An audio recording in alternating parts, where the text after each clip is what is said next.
Bom dia para quem é de bom dia, boa tarde para quem é de boa tarde, boa noite para quem está assistindo à noite. Então, esta aula que eu faço com muita satisfação a convite do meu grande amigo, Dr. Carlos Seara, pessoa que milita e trabalha tanto em benefício do aprendizado de tantos médicos, não é? Ele me deu esse tema, que é um tema meio que traz algum desafio, não é? Porque quando eu conversei com ele, quando ele me convidou, ele disse-me assim: o tema é comportamento do idoso. Daí eu fiquei pensando, poxa, comportamento do idoso. O que será que ele gostaria, ou o que eu poderia trazer para vocês de uma forma que pudesse trazer algum ensinamento? Porque o comportamento do idoso é algo muito grande, é assim, algo de muito estudo, não é?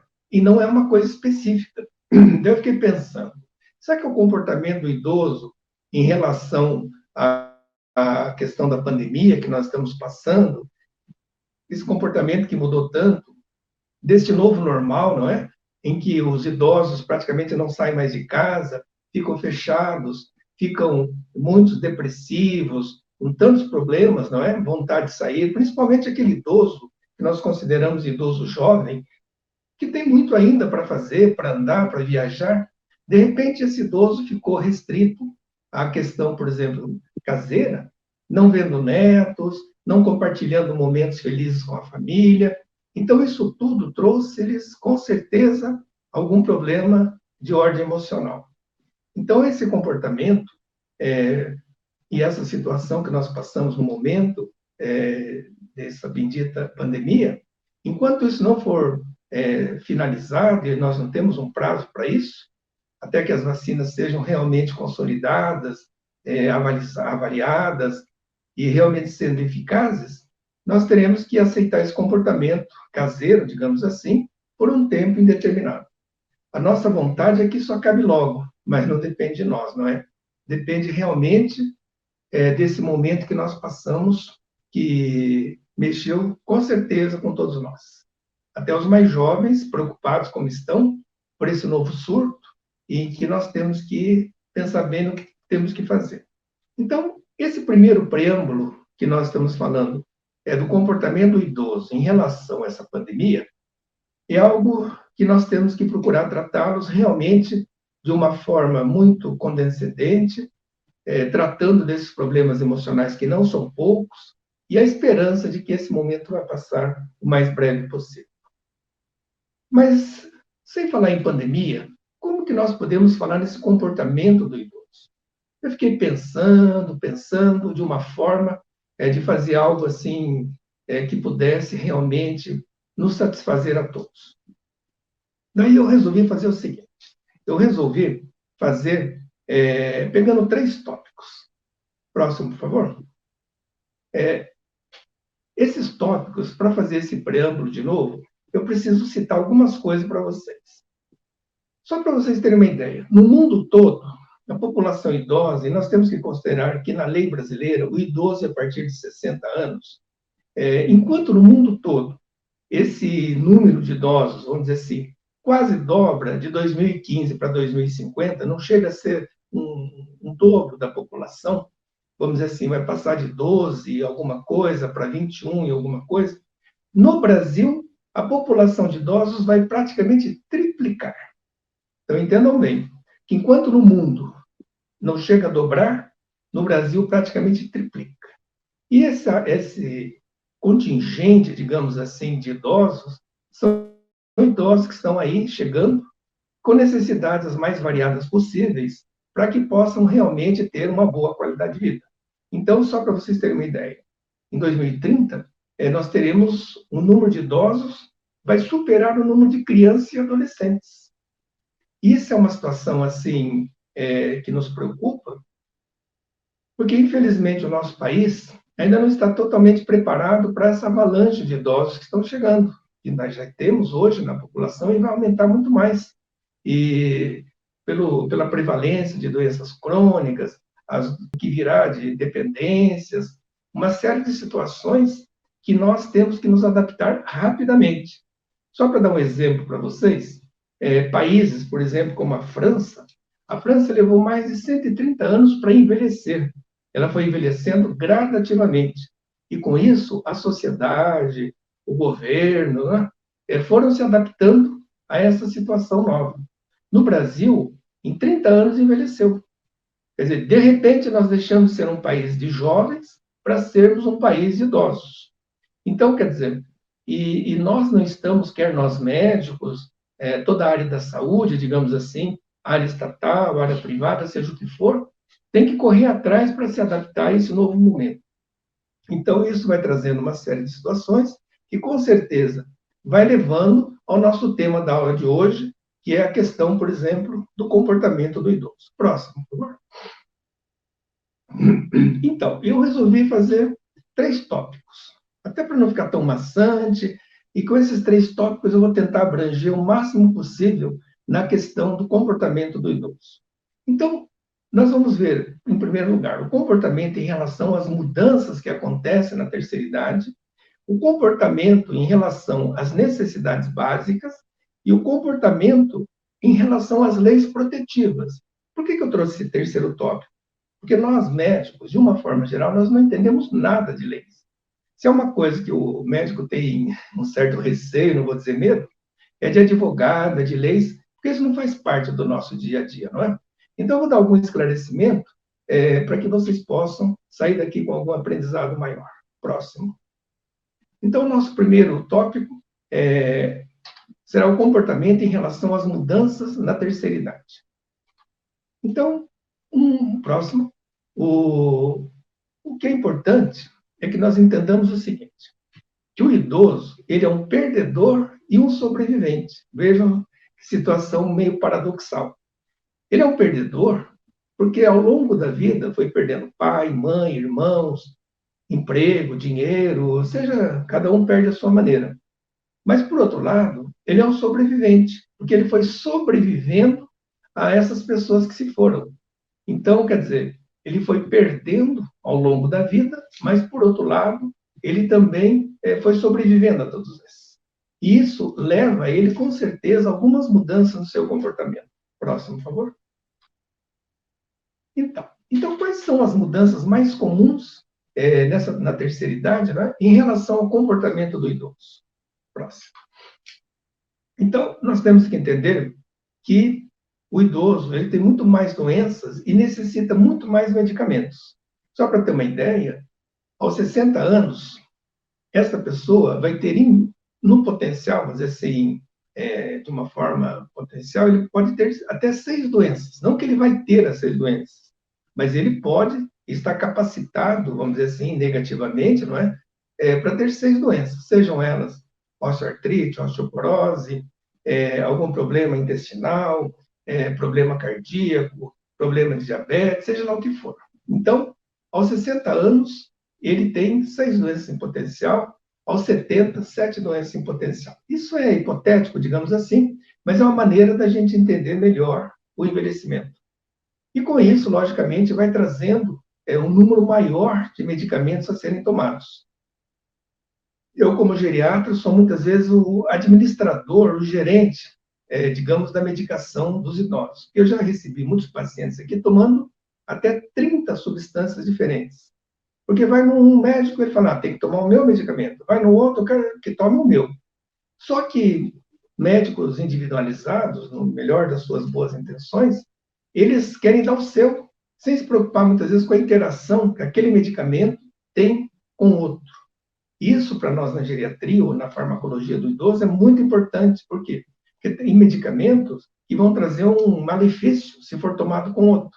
Então, muitas vezes eu fico aqui tentando entender melhor e tentando trazer para esse paciente a melhor forma de tomar o mínimo de remédio, porém, que sejam eficazes. Próximo. Então, o que acontece nas pessoas? E por mais que as pessoas se cuidem, pode ir no cirurgião plástico, hoje é moda aí no dermatologia que faz cosmetologia, não é? Então, por mais que você queira mudar, infelizmente, algumas mudanças são características e não tem como fugir muito delas. Rugas, né?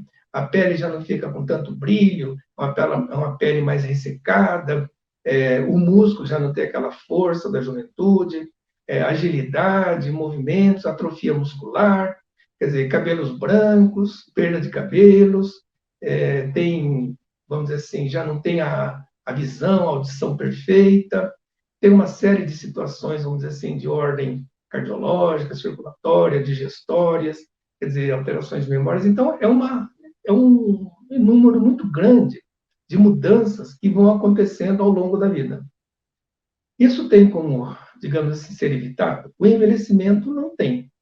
Essa questão de anti-aging, por exemplo, que foi moda, ainda se fala, isso não tem como, porque é inexorável a pessoa envelhecer. Agora, o que a pessoa tem que fazer, com essas mudanças e as outras que falaremos a seguir, é que a pessoa procure viver bem com elas, sabe? E se preparar e se prevenir. Prevenir de uma série de fatores, né? Que não é o motivo da aula de hoje, mas é um motivo para falar num outro momento. Então, se a pessoa se prevenir, ela tem uma chance muito grande de viver melhor quando chegar na velhice ou quando já estiver na velhice. Próximo. Então, veja, outro lado, mudanças psicossociais, né? Essas questões, por exemplo, que o idoso vai apresentando, além daquelas mudanças físicas que falamos há pouco, essa questão, por exemplo, da consciência do fim da vida. Porque alguém já falou que a velhice, que é a terceira etapa e última etapa da vida, é a antessala da morte. Então, tem muitos idosos que já ficam ruminando e ficam imaginando que vão morrer logo, porque a vida já está ali. E isso, para muitos, gera ansiedade, depressão. Uns já têm ansiedade e depressão de jovens e levam isso para a terceira idade. A solidão, que é muito comum na terceira idade, né? Os filhos saem de casa, muitas vezes são viúvos ou viúvas, e já tem uma dificuldade, muitas vezes, em relacionamento com pessoas de outras faixas etárias. Muitas vezes, a família já não dá muita atenção. Provavelmente, muitos que não se prepararam economicamente terão problemas econômicos. Então, quer dizer, há uma série de mudanças psicossociais que mexem muito com essa pessoa de idade. Por outro lado, a pessoa tem um ganho de espiritualidade, porque talvez por essa aproximação, digamos assim, biológica, que o idoso tem muito mais chance de falecer primeiro que o jovem, se pensarmos assim, embora isso não quer dizer critério nenhum, porque você não pode dizer que por ser idoso vai morrer logo e aquele jovem não. Hoje não, sempre. As coisas não funcionam assim. De repente, o jovem vai morrer antes do velho. Mas essa aproximação da religiosidade, talvez por isso, a busca, não é? De um ser superior, cada um na sua religiosidade, na sua espiritualidade, isso é incrementado à medida que os anos passam. E o idoso traz, com certeza, esse sentimento, não é? De estar mais protegido através da sua oração, da sua meditação, daquilo que ele vai trazendo de melhor para si. Próximo. As mudanças socioeconômicas, né? Quando ele se aposenta. Esse é um dado muito importante, porque quando a pessoa é dinâmica, trabalhou a vida toda, é um sonho de muitos, aposentadoria. Ah, não vejo a hora de me aposentar, não vejo a hora que eu possa realmente ir lá para o sítio, vou comprar um sítio, uma chácara, seja lá o que ele quiser.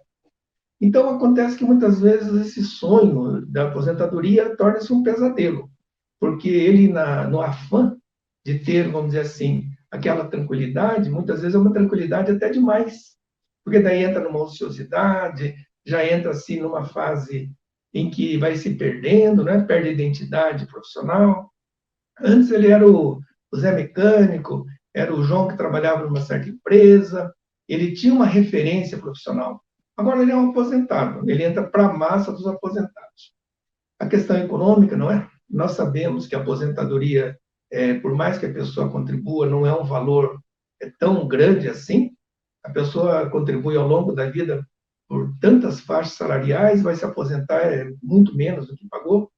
Isso machuca muito, isso é muito ruim, porque a pessoa faz um planejamento e o valor econômico que ele vai receber talvez não dê nem para suprir a sua vida no padrão que ele tinha antes da aposentadoria.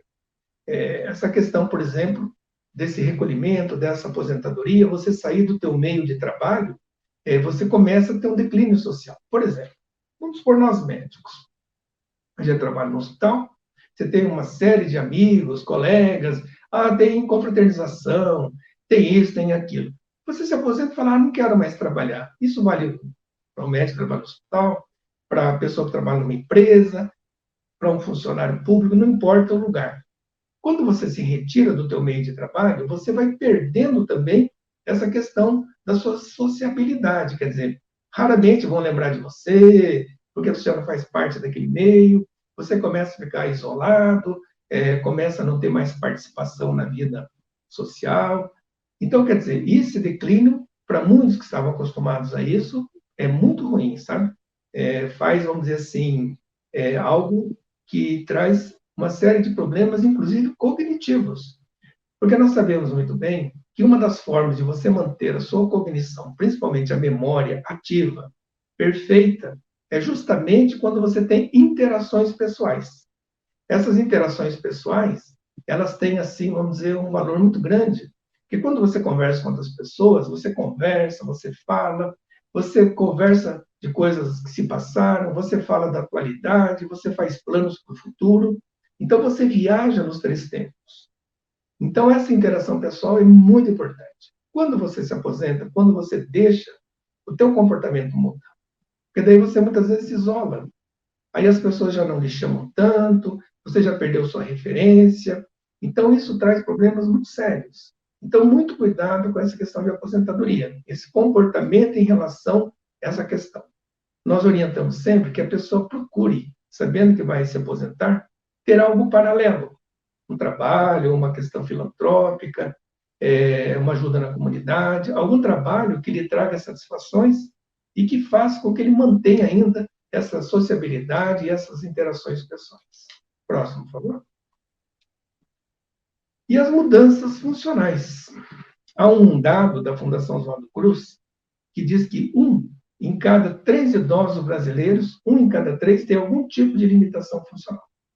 Então, veja, esse 1/3, vamos dizer assim, de cada brasileiro, eles necessitam de algum tipo de ajuda para suas atividades básicas.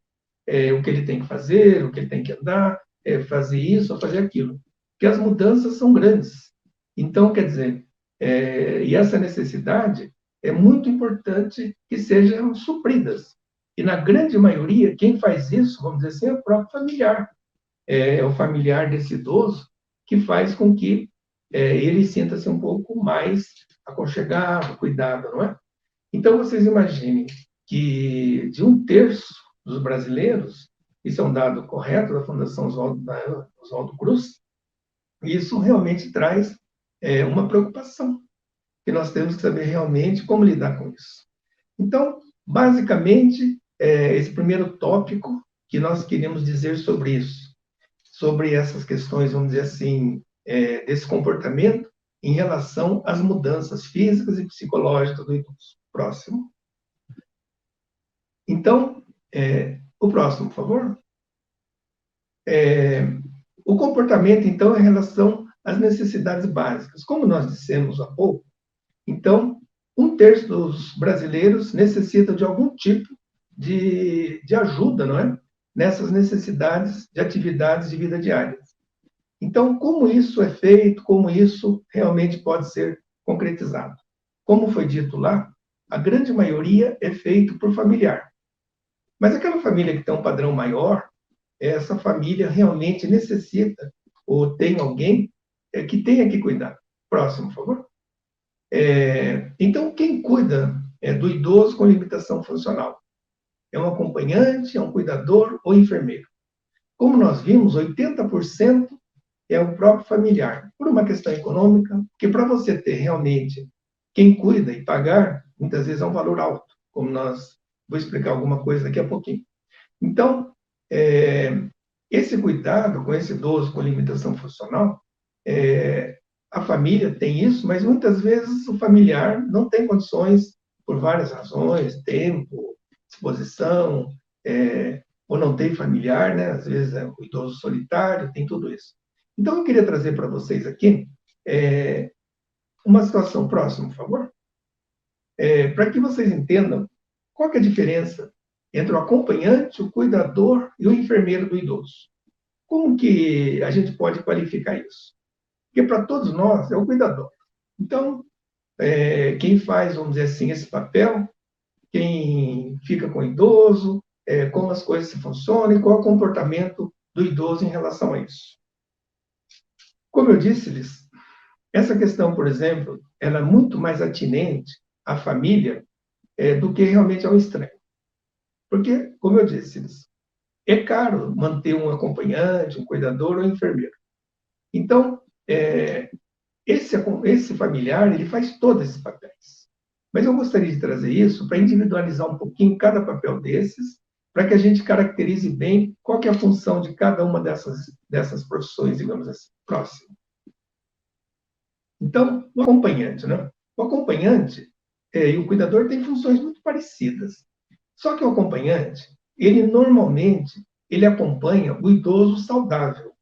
Acompanhante, vamos dizer assim, é muito comum aqui o acompanhante sair com uma senhora, tanto que saía mais, né?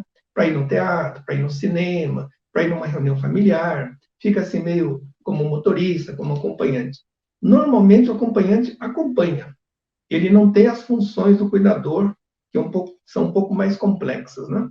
Então, acompanhante do idoso. Aquele idoso que quer ir em algum lugar, não quer ir sozinho, paga o acompanhante passa o dia, fica ali cuidando de uma forma desse idoso que não necessita de tantos, vamos dizer assim, cuidados, não é? Para a sua saúde. Então, o acompanhante funciona, teoricamente, vamos dizer assim, para aquele idoso saudável, que precisa de alguém para sair com ele, para fazer alguma atividade de lazer, social, cultural. Próximo. Já o cuidador, esse sim, esse tem um trabalho muito maior, porque ele é o responsável direto, né, pelos cuidados das atividades de vida diária, ele tem que dar o remédio, ele tem que ver a questão alimentar, ele tem que trocar fralda, dar banho, tem que estar junto ali. E quando o idoso tem condições, é ele quem sai com o idoso, porque não vai ter um cuidador e pagar um acompanhante. Quer dizer, seriam dois custos para a família, não é? E o cuidador faz esse papel. Quer dizer, o cuidador, ele é mais completo no sentido de que realmente pode dar a esse idoso a função dele, não é? E mais a função de acompanhante. Então, isso, muitas vezes, nas famílias que pagam, não é? Muitas vezes é uma despesa grande, porque tem que ter os horários, a lei trabalhista é bastante rígida nesse sentido, porque tem que ter horário, tem que ter folga, tem 13º, tem férias, tem como qualquer trabalhador. E tem hoje, em várias cidades, aqui em Curitiba também, cursos, não é, para cuidadores, que dão uma orientação de gerontologia para que esse acompanhante, esse cuidador, no caso aqui, tenha condições, vamos dizer assim, intelectuais, de forma, vamos dizer assim, a poder atender bem esse idoso que ele vai cuidar no futuro, não é? E por último, o outro slide, é o enfermeiro, né? Porque o enfermeiro, então, já é um foco um pouco diferente. Ele já está mais focado na questão do suporte à vida do paciente. Ele já é formado para isso, né? Então, ele tem que ter uma responsabilidade por questões mais complexas, como administração de medicamentos por sonda, controle e higienização das sondas, né? Remédio, medicações injetáveis. Quando tem ferida, e é muito comum o idoso que fica muito acamado, ter úlcera de decúbito, né? Então, é ele quem faz o curativo, é ele quem cuida. Então, essa parte, vamos dizer assim, da enfermagem é de suma importância. Claro que a responsabilidade disso deve ser do enfermeiro, mas muitas vezes o cuidador faz tudo isso. Embora essa função é muito mais específica da enfermagem, por esse cuidador foi aprendendo e aplica algum medicamento injetável, coisa que o vá. Então, por que eu trouxe isso? Eu trouxe isso, essa diferenciação de acompanhante, cuidador e enfermeiro, para que nós tenhamos, pelo menos didaticamente, sabermos a função de cada um e como isso funciona. O que a gente vê na prática?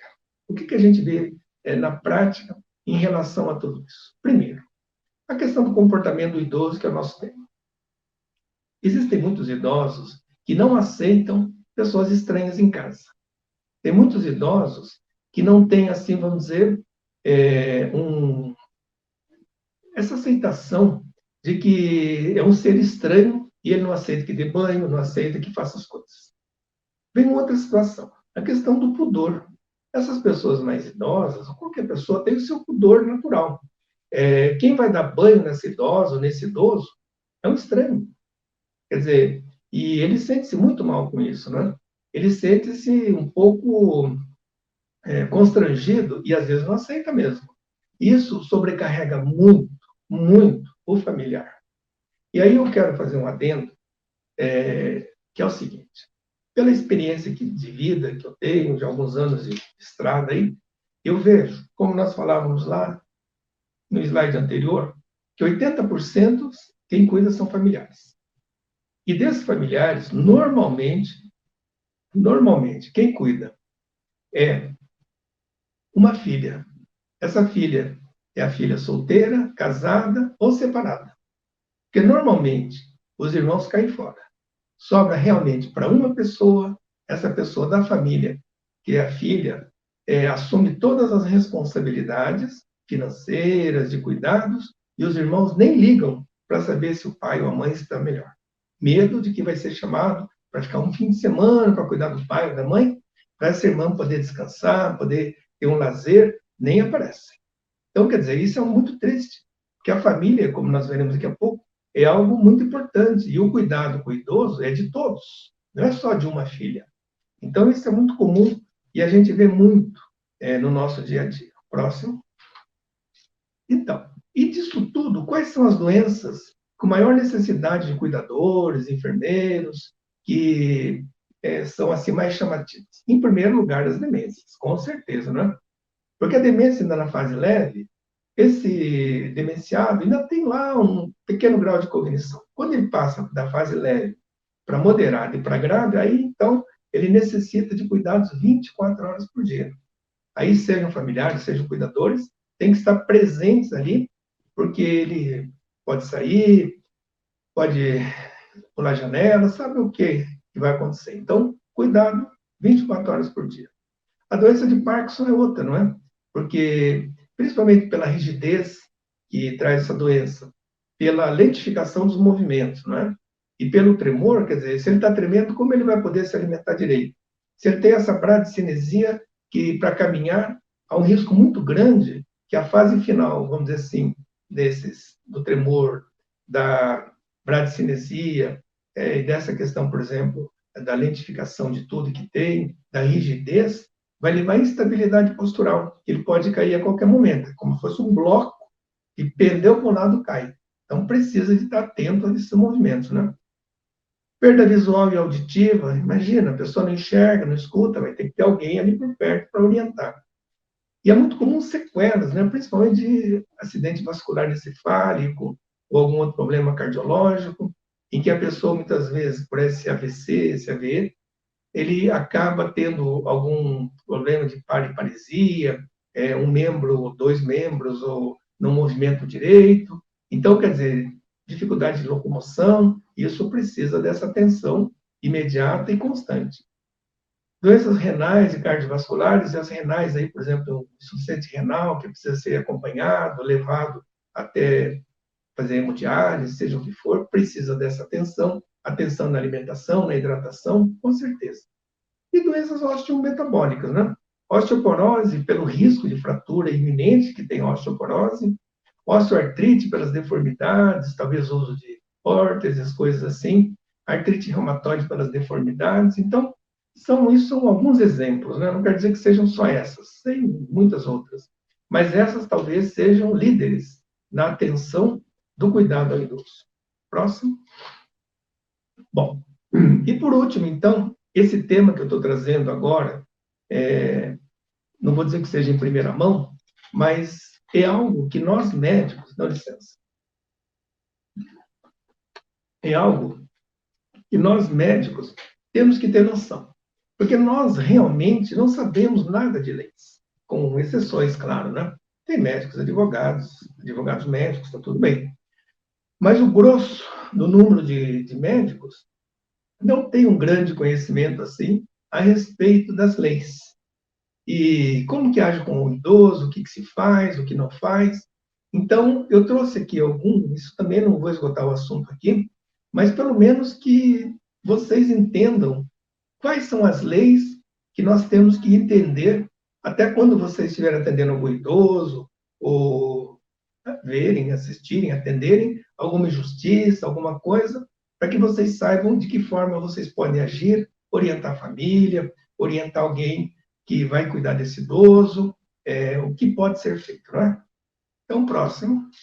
Então, o que diz a lei em relação à proteção e o comportamento do idoso? O que nós temos na nossa lei brasileira que vai trazer uma proteção na questão do idoso para que ele tenha realmente um comportamento melhor, um cuidado maior? Próximo. Então, veja, a nossa Constituição, ela diz no artigo 229, os pais têm o dever de assistir, criar e educar os filhos menores. E os filhos maiores, aí vem a situação, têm o dever de ajudar e amparar os pais na velhice, carência ou enfermidade. Os filhos têm a obrigação de amparar seus pais na velhice, seja material, seja imaterialmente. Então, nós já veremos como isso funciona, como é o nome especial disso, dos filhos cuidarem do pai, não é? Mas isso vale mesmo que os pais tenham condições econômicas e financeiras. Os filhos devem dar aos pais, vamos dizer assim, uma atenção de ordem afetiva, moral e psíquica. Então, vamos dizer assim, não é porque o idoso é rico, ou o idoso rico, que os filhos não estão nem aí. Então, vejam assim, que a Constituição nossa diz que os pais, mesmo tendo condições econômicas e financeiras, os filhos têm o dever nas prestações de ordem afetiva, moral e psíquica. E lá em cima diz que os filhos têm obrigação de amparar seus pais na velhice, seja material ou imaterialmente. Então, vocês vejam que isso é algo sério, que as pessoas nem dão conta. Haja visto o número de idosos abandonados que nós vemos quase todos os dias, né? Hoje mudou o nome, nós falaremos no último slide, na questão dos asilos, que não se chama mais asilos, que para muitos era um depósito de velhos. Ficava velho, levava lá e morria por lá mesmo, ninguém queria nem saber. Então, o que diz o nosso direito penal a respeito desse tipo de abandono? Abandono de incapaz. Isso no artigo 133. Abandonar pessoa que está sob seu cuidado, guarda, vigilância ou autoridade e por qualquer motivo incapaz de defender-se dos riscos resultantes desse abandono. A pena: crime com detenção, que varia de 6 meses a 3 anos. Então, veja. Então, a coisa não é tão simples assim, não é? Porque se alguém realmente, o Ministério Público, resolver atuar, esse familiar, possivelmente, ele pode ser condenado de 6 meses a 3 anos. Então, veja, tem mais um detalhe aqui. Além disso, quando se trata de crimes penais, o Ministério Público pode mover a ação mesmo sem o consentimento da vítima. Como, por exemplo, se o idoso for abandonado em hospitais, casas de saúde, entidades de longa permanência, e não forem supridas as suas necessidades básicas. Então, vocês vejam que existe dentro do Ministério Público um departamento, não é? Que é justamente de defesa do idoso para fazer cumprir o que diz a Constituição. Isso poucas pessoas sabem, que, veja assim, maus tratos, abandono, não é? Isso dá cadeia. Então, é muito importante que nós médicos saibamos disso, porque se nós soubermos, atendermos alguns idosos incapacitados em que a família os abandonou, nós temos sim a obrigação de avisar o Ministério Público e eles vão tomar as medidas cabíveis, né? Nós não temos de prender ninguém, mas digamos, nós temos a obrigação, pelo menos, de informar esse idoso pelos seus maus tratos. Então, aqui que eu queria explicar a questão do filho em relação aos pais. Como a gente viu na Constituição, os pais têm a obrigação de criar os filhos, em contrapartida, os filhos têm a obrigação de cuidar dos pais. Isso chama-se abandono, isso tem, vamos dizer assim, seria a questão afetiva inversa. E quando os filhos abandonam os pais, isso chama-se abandono afetivo inverso, que é o não exercício da função do filho em relação aos seus pais idosos. O exercício desse dever de assistência para com o outro é uma imposição jurídica e o seu descumprimento caracteriza um ato ilícito, podendo ser fato gerador de reparação civil. Então, é aquilo que nós falamos, o abandono afetivo inverso. Da mesma forma que se o pai abandona o filho, vai gerar, lógico, um processo criminal, na área criminal, por aí. E esse abandono afetivo inverso é justamente isso, é o inverso. Aí é o filho que está abandonando os pais. Então, isso está na lei, Código Penal, e como eu falei há pouco, da cadeia. Próximo. E o que diz a questão do... O próximo, por favor. Esse é o anterior, né? Isso, o próximo. Isso, o Estatuto do Idoso. No artigo 4, ele diz assim, que nenhum idoso será objeto de qualquer tipo de negligência, discriminação, violência, crueldade ou opressão. E todo atentado aos seus direitos por ação ou omissão será punido na forma da lei. Então, vejam, além de estar amparado pela nossa lei maior, que é a nossa Constituição, e vocês já viram ali que, inclusive, o abandono da pena de 6 meses a 3 anos, não é? O Estatuto do Idoso também diz alguma coisa assim, que nenhum idoso será objeto de qualquer tipo de negligência, discriminação, violência, crueldade ou opressão. E todo atentado aos seus direitos por ação ou omissão será punido na forma da lei. Então, vocês vejam que o idoso está amparado, bem amparado. Nós só temos que fazer cumprir, não é? E o Estatuto do Idoso, ainda no artigo 16, diz assim, que o idoso internado, isso interessa muito a nós médicos, né? Que o idoso internado ou em observação é assegurado o direito a acompanhante, devendo o órgão de saúde proporcionar as condições adequadas para sua permanência em tempo integral segundo o critério médico. Então, vejam, essa questão, o idoso precisou ser internado, ele tem o direito a acompanhante. Ele tem o direito de alguém ficar ao lado dele o tempo necessário. Desde que o médico ache que isso é importante, aí vem a questão nossa, médica, não é? Hospital, posto-saúde, 24 horas, seja lá o que for, esse idoso tem direito a um acompanhante. Então, quer dizer, isso está no Estatuto do Idoso e tem que ser cumprido. Bom, e agora, o último item. O que diz a lei sobre ILPI? O que é ILPI? ILPI é a instituição de longa permanência para idosos. É o nosso antigo asilo, não é? Hoje não se pode mais falar asilo, da mesma forma que você não fala mais favela, é comunidade, não é? Então, não sei, retocaram, né? Puseram aí uma tinta em cima e as pessoas ainda dizem favela, ainda dizem asilos, e essa questão técnica, digamos, talvez leve algum tempo para que as pessoas entendam que o nome novo de asilo é Instituição de Longa Permanência para Idosos, que no fundo continua a mesma coisa. Como eu disse há pouco, há muitos ILPIs, não é? Que são depósitos de velhos.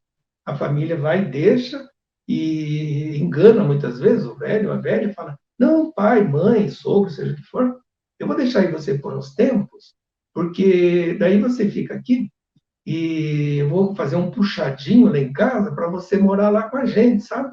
E então vai ficando aí. E o velho vai ficando, a velha, e esse puxadinho vai saindo, e cada vez que essa família, nas raras visitas que vai ver seu parente lá, ele cobra, não, mas está saindo. Aí chega um momento que a família fala: nem vou lá, cada vez que eu vou lá ele cobra, o puxadinho não vai sair mesmo, e nunca mais aparece. Isso é um fato muito comum. E o índice de depressão nos institucionalizados aí passa longe de 50%. Porque são pessoas que perdem, infelizmente, o sentido da vida, perdem a razão de viver, né? Estão ali esperando realmente a hora da morte. Não tem, assim, se não tiver uma política pública, ou asilar, ou, vamos dizer assim, de ótima qualidade, que dê sentido à vida a esses idosos, realmente tornam-se eles pessoas depressivas, amargas, pessoas de difícil convivência. Por isso que tem realmente a Constituição, como o Estatuto do Idoso, diz sempre assim, que a preferência é que ele seja sempre cuidado e tratado no seu lar. Porque o seu lar é onde ele está com sua família. O próximo, por favor. O seu lar é o lugar em que ele vai estar junto da sua família, podendo compartilhar os momentos, não é? E não ser abandonado como muitos não. Porque a Constituição Federal diz isso aí, no artigo 230, que os programas de amparo aos idosos serão executados preferencialmente em seus lares. Já começa por aí. E o Estatuto do Idoso, no artigo 3, parágrafo 1, diz que a priorização do atendimento do idoso por sua própria família, em detrimento do atendimento asilar, exceto os que não possuam ou careçam de condições de manutenção da própria sobrevivência. Lógico, tem famílias paupérrimas, né, que não têm condições de manter idosos. Embora um paradoxo nisso, que a gente sabe de muitos lugares, muitas cidades que predominam idosos, que recebem sua aposentadoria aí ao redor de um salário mínimo, e com esse valor sustenta a família inteira. Vocês sabem disso também. Então, quer dizer, mas tem famílias que mesmo com essa contribuição ainda não têm condições, quer dizer, mas são exceções. O que tem que ser visto realmente é que esse idoso tem que ser realmente procurado ser mantido no núcleo familiar. Pelo menos isso é o que tem que ser funcional para todos que a gente assiste, que a gente conhece, não é? E isso já está amparado por lei. Então, vejam bem, vou encerrar por aqui, dizendo a vocês que tentei trazer e trouxe-lhes algo de comportamento. Como eu disse no começo, é um assunto muito abrangente, é um assunto assim que realmente necessitaria de mais horas, porque um assunto puxa o outro, e a gente vai tendo um tempo também para encerrar aqui. Mas, conforme tínhamos combinado com a organização, na pessoa da Tayane e do Carlos Seara, nós vamos marcar um dia, na semana que vem, ao vivo, onde eu ficaria à disposição de vocês para algum tipo de pergunta. Provavelmente será na segunda-feira, e eu fico, então, no aguardo das perguntas. Estaremos marcando, acho que por volta de 8 horas, mas isso ela vai confirmar com vocês, e vai confirmar comigo também. E daí, alguma dúvida que vocês tenham e eu puder esclarecer, teria o maior prazer em fazê-las. Então, um ótimo dia, noite, tarde, para cada um que vai ver nesse horário que for melhor. E até na segunda-feira, então, da semana que vem. Um abraço a todos.